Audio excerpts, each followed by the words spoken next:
Et le dispositif de soutien à l'emploi porté par le gouvernement qui va donc se mettre en place. Les élus du Congrès ont en effet adopté lundi une délibération permettant sa mise en œuvre.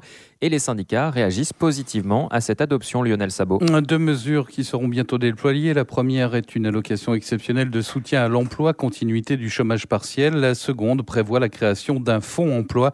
Il permet d'inciter à l'embauche en finançant la réduction dégressive des cotisations patronales pour toute embauche supérieure à 6 mois.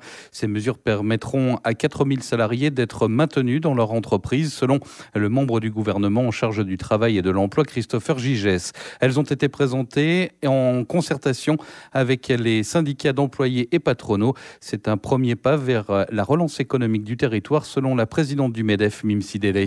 C'est une première étape, sachant que nous sommes extrêmement contraints par les moyens dont nous disposons. C'est une bonne mesure de soutien, évidemment. Maintenant, une entreprise qui crée de l'emploi, c'est une entreprise qui a besoin d'un emploi. Donc, évidemment, nous n'attendons pas de miracle. Toutefois, nous pensons que ce sera un petit coup de pouce pour les entreprises qui décident de franchir le pas, et on espère qu'elles seront nombreuses à le faire. Pour celles qui étaient concernées par le chômage partiel et qui en bénéficiaient encore, évidemment, la nouvelle mesure est beaucoup moins favorable, ça on le savait, mais l'idée c'est là encore d'inciter un maximum de personnes à essayer de retrouver le chemin de l'emploi.